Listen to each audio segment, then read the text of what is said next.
Good evening, everyone. Thank you for coming on a short notice. My name is Latifa Koya, and together with me on my right side is Mr.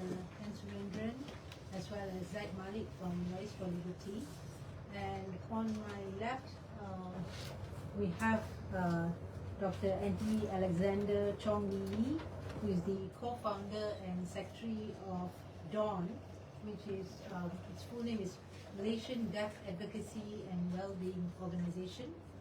And we hold this press conference today to hear the story of Mr. Ong Ing Keong. You have probably already know what the issue is as far as the news is concerned. Now, this press conference is held. Before that, let me also introduce you to Ms. Lucy Lim, who will be assisting us with the interpretation of what Mr. Ong Ing Keong will relate to everyone here.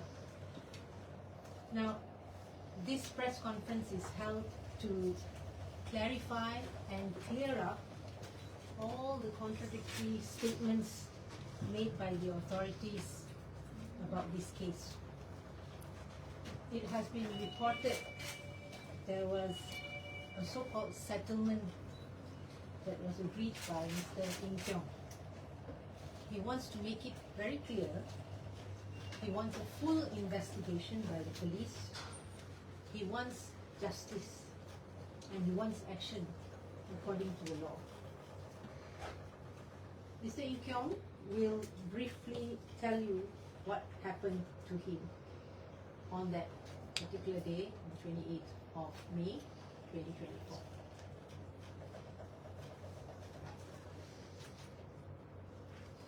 I was driving on e-hailing, and at that time there was a, like a beeping sound on my phone to pick up customer at St. Regis Hotel.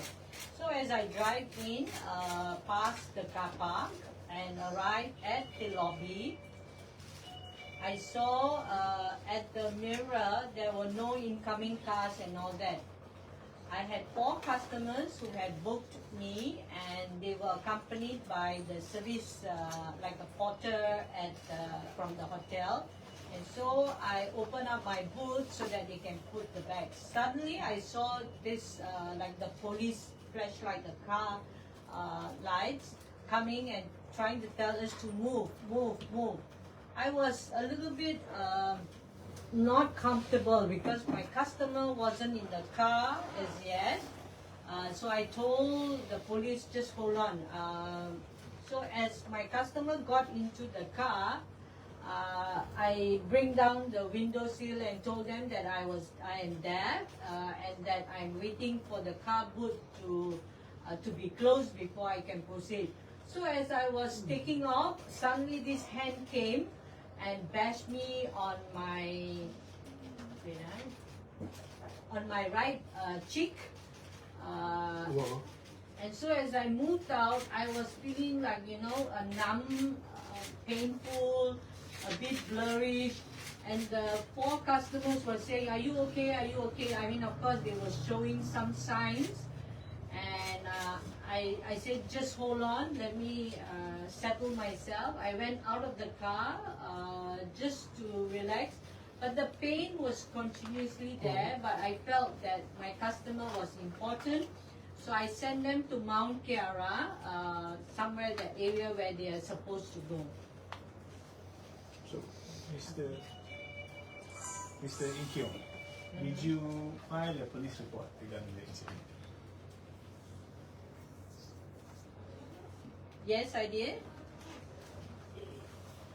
And then, did anyone, can you explain what happened when you filed the police report?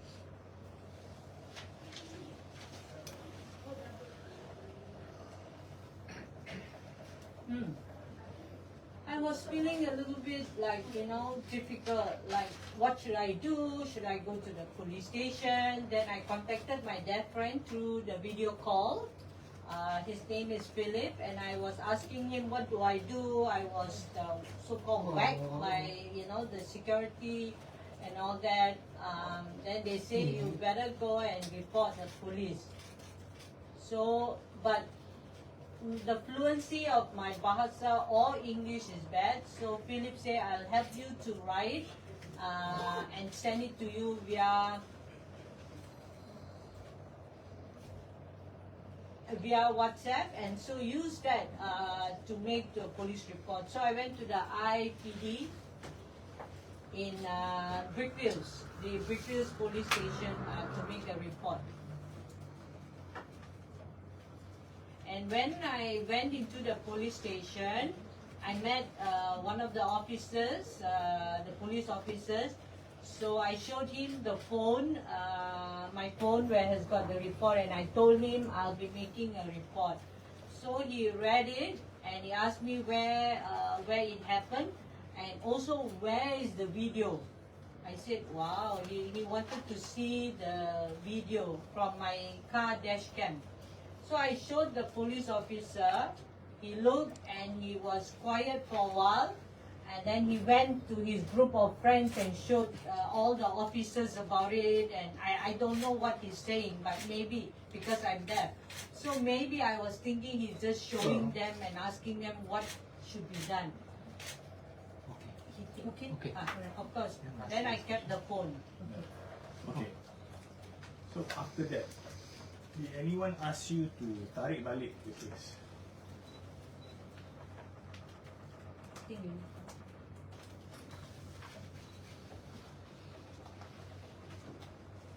Yes, they did.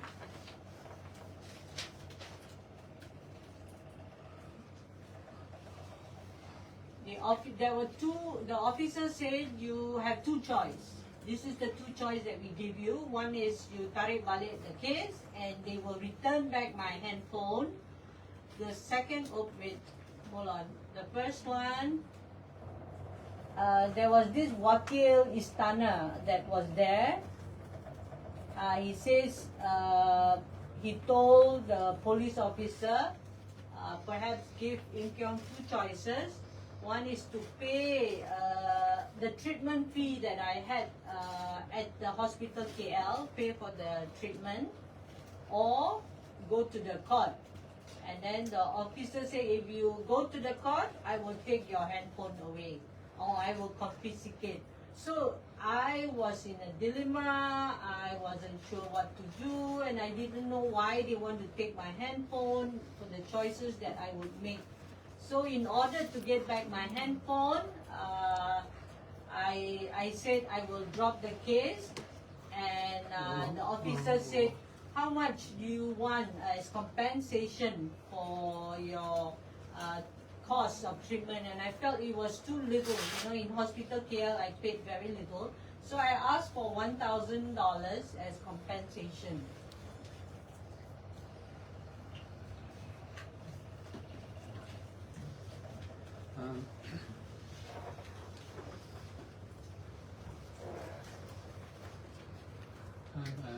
Thanks for the patience. As you can see, that because he's deaf, so the press conference takes longer than usual because we have got to translate, and sometimes we want to make sure that the translation goes right across very very clearly. Ing Keong, you mentioned that there was money offer and all that, but what is it that you want, Ing Keong, about this case? What do you want to do now?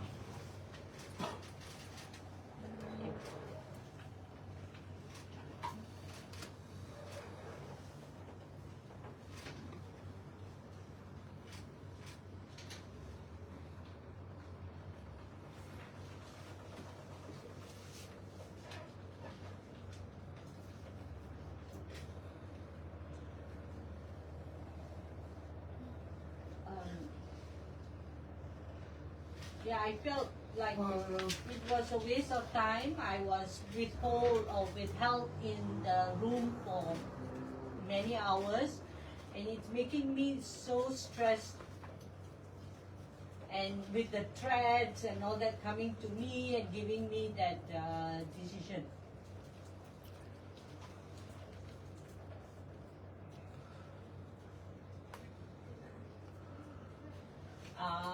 But in all this, I want fairness and justice to my case.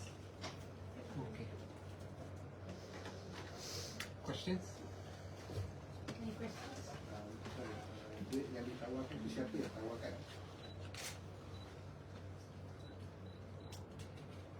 Oh, The wakil from the istana. Did he give you on the spot? I mean, in the fire police station? By hand, cash. Yes, he met me and paid me cash. On the spot, on the bar, in the bar. Straight. Yes, in the balai. How do you identify that he is from Istana? The wakil is from Istana. The police officer told me, wrote down to say that the wakil from the balai istana was coming, and when he came, I was introduced to him, and he said in gestures, "I'm sorry." He was also surprised that I was there, and he asked who hit me.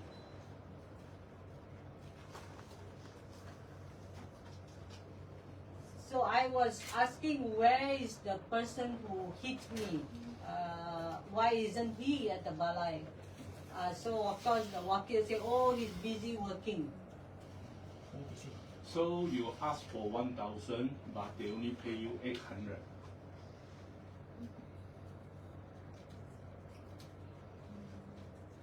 Because the wakil from the istana say he doesn't have enough money in hand, and he only got 500 ringgit. So when he said that, I totally don't agree to it. Was it actually police escort or the VVIP personal bodyguard?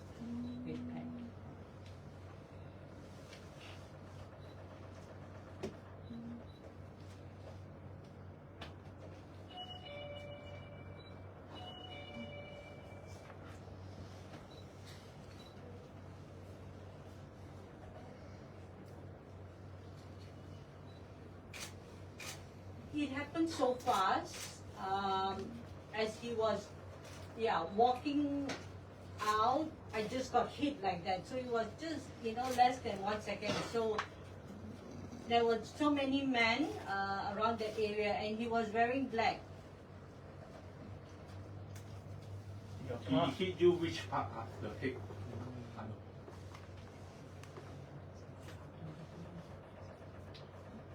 On this side, on my right side. Right.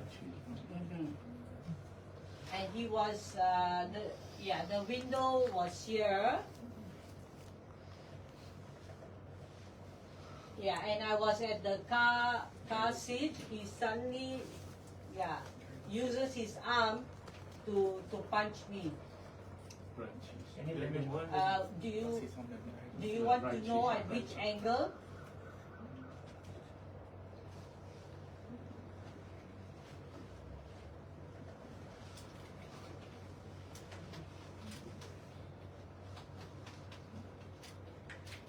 Yeah, so that was how he got punched. The one who assaulted him was And then he just ran off. After he ran away after giving me the punch. Okay, yeah. the one who assaulted him, was he in police uniform or just like a security personal bodyguard uniform? Black. I only noticed the color because he hit me and he quickly walked off or went off. Yeah, I have the video from the dash cam. So as you can see that he has already lodged the police report, and the police have now said that they will continue with the investigation. So we are here today to ensure that there is no compromise, no so-called settlement. There's too many contradictory statements that have come out, claiming that the matter is settled at one point, and they say at another point they say that he wants to move on. but you can hear it directly from him today that he wants justice. He's not happy with what has happened to him, and we are here to assist him to get that justice. We have communicated with the police. They have contacted Mr. Ing Keong, and I myself have spoken to the police. We will go to the police station tomorrow at about 11:30, and will accompany him to give his statement so that this investigation carries on, and we hope there will be no interruption, and the police is serious about getting to the bottom of this case. Which balai? It will be IPD Traverse. Traverse. Yeah, Jalan Traverse, IPD Balai, IPD Yes, Fields. it's in So, Jalan double Traverse. confirm, did he accepted the compensation 500 in? It was 800. I think he mentioned just now. He accepted, As in, you mean the cash? You want to answer that? Yes, I did. accepted 800. You want to explain that why under pressure? Yeah.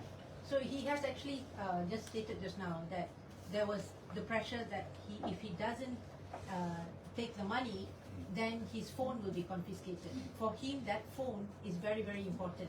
That's the phone he will use to get customers, to make the calls to his family, Correct. because he has been in the police station for hours in order to sort this out. I But was worried and I was stuck in that situation. So it is very clear that whatever so-called compensation that was given, it's insufficient, and it is not a reason or an excuse to stop the investigation and go after the perpetrator. So this so-called announcement of amicable settlement is untrue, and you can hear it from him directly. I think he can explain Yeah. again about why he felt pressured to agree to that. Can you repeat why you felt pressure that you had to take that cash out?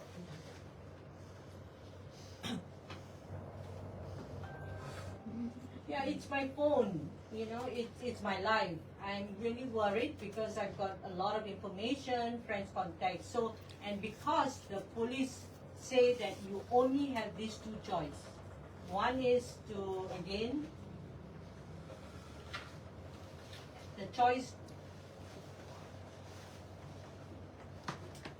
the compensation for the bruises, or go to court. But if I chose to take this matter to court, they would not return my phone. Okey, sejak insiden tu, ada Mr. Ong ni, sejak insiden tu adakah dia meneruskan bekerja seperti biasa ataupun dia tak bekerja, dan kalau dia tak bekerja, sehari berapa anggaran kerugian dia akibat tidak bekerja?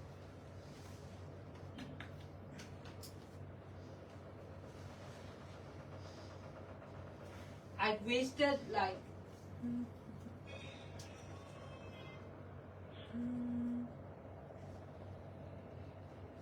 empat hari tak bekerja kerana saya runsing dan juga risau, dan anggaran lebih kurang 400 hingga 500 ringgit saya dapat sehari. Jadi so 4 days I wasted kerana kes ini. Syarikat e-hailing tu ada ambil tindakan ke atau block ID ke ataupun ada kontak ke?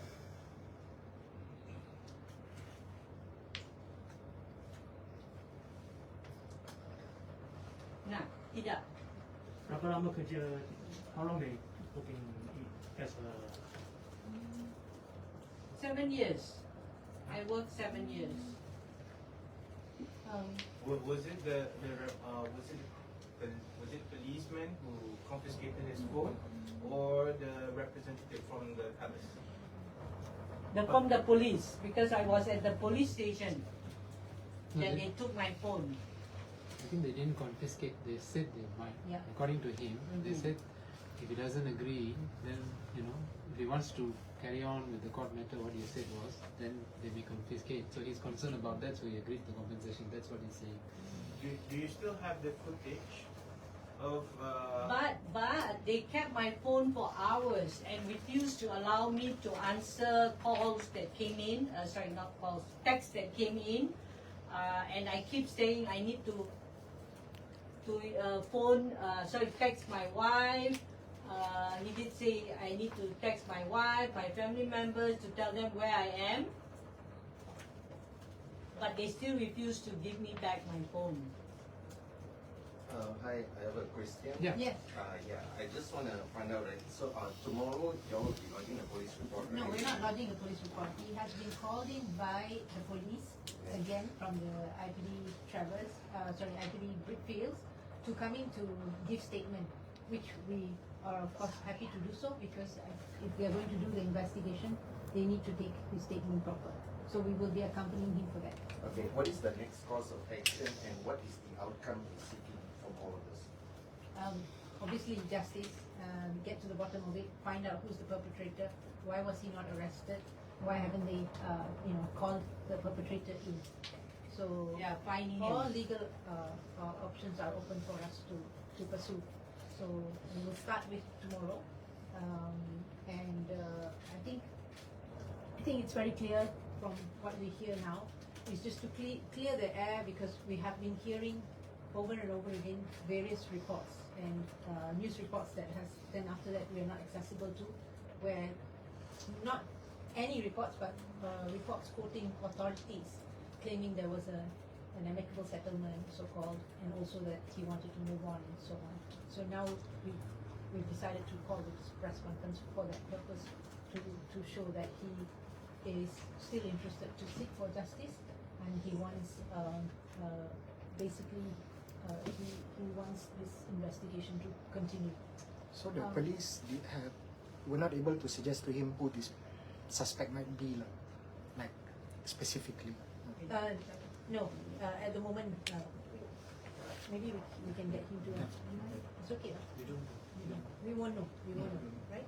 No, they didn't tell me anything. Yeah. Well, I only got the at the police station. Only the wakil istana name. how long you stay in Balai Police on that day? From your lodge already? Just hold on.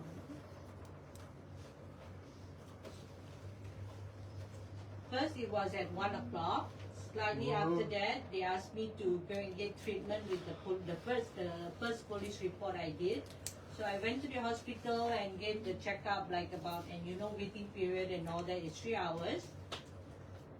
And then I got a text from the police station to come back again to the police station, and they want to ask me a question. So I was there between 5 to 6 until about 10 p.m. onwards. Just being in the room.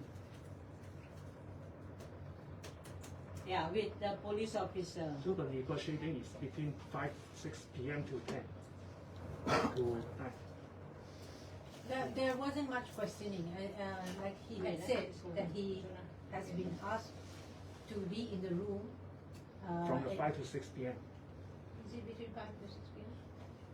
No, he arrived there between 5 to 6 p.m. and then Carried on waiting funny. until about Yeah, 10. he just walked around, never asked me anything, never typed anything, never asked me questions. The police officer just received calls, then he went jalan-jalan. So he was, I was left in the room all by myself. And then he refused to give me back, as I said, my phone. So I was so worried. Then I have a second phone. I have a second phone in my small bag. So I told them I wanted to go to the toilet. So the police officer waited outside the door. So I have two phones, I think and I can. we will carry on with the investigation tomorrow at the police station, and then we can follow up from there. Okay, we do not want to prejudice anything by revealing any evidence. Let's wait for tomorrow for the police to continue the Just two investigation. more questions. Would the victim be able to identify whether the assault, the one who assaulted him, as local or foreigner, and also a dash cam. Is it still with him? No, The I dash don't cam know. the dash cam is with the police. He has shown and given the video to the police, but we are not going to be able to answer that question because that would jeopardize any investigation. So let's hold on until the police makes the investigation, and find out and let us know what is their outcome. Yeah? So you cannot identify the suspect. We will decline to answer that question for now, right? I got a question. Yeah. So basically, the victim, there is no amicable settlement, so the victim is still seeking justice. Yes, clearly, yeah. Then how about the money will be refunded? Well, if they ask for the money back, then he can give them back. But, that one we leave it to whatever that's going to happen tomorrow, and we'll see. Now money is with Mr. Chong. Sorry? Money is with him.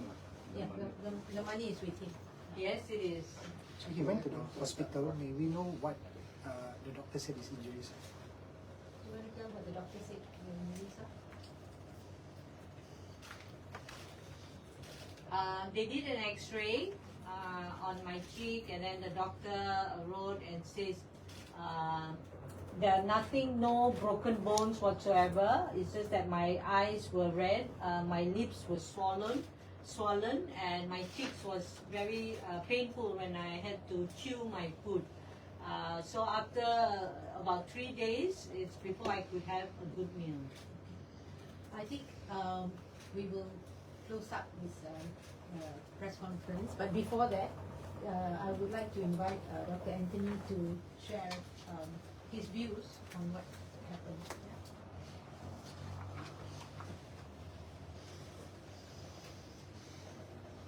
Hi.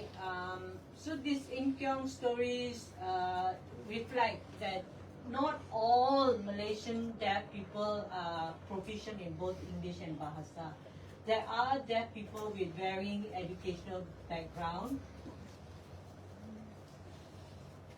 So, and because the press, you are powerful in your writings to the societies, into members. So I would like you to say BIM sign language or BIM interpreters, and then even so, we felt that as the PDRM, who has to protect its citizens and all that, should be aware of the communication accessibility to any persons with disability. So, with the deaf, use call or look out for a sign language interpreter to get statements, to the blind, all the varying accommodation that should be provided to OKUs in general. And it's also very important that the deaf people are provided with accommodation accessibility. Yeah, not to say, oh, you can find your Bahasa Isyarat interpreter.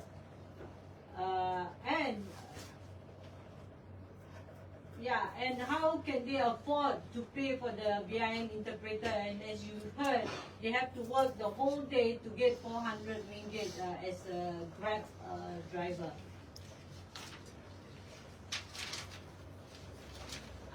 And if you write, please use the word deaf. Try to avoid deaf and dumb or pekat bisu. And peka, just use the community peka or the deaf community or deaf person. Try to avoid also the word hearing impaired because it focuses on the impairment of the ears and not Ing Keong or us as a person. Yeah, so that's very brief that I want to say. Okay, thank you very much. One question for Mr. What do you feel? Can I get your comment when some of the news portals took down the statement that you issued?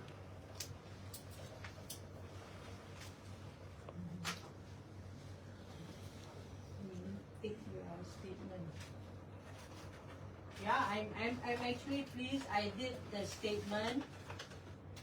Yeah, I can understand being that person. My English is not so-called perfect, But because my concern is that our deaf members get justice, so I was speaking to him on video call to get his story and how can we find justice, and to get or to unite all deaf people to together provide him with the support as a member of the deaf community. Because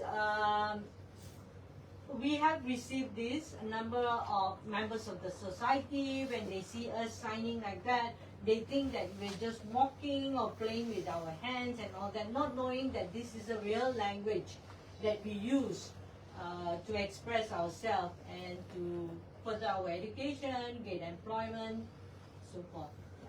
Okay. All right. Okay. Thank you very much. Thank you.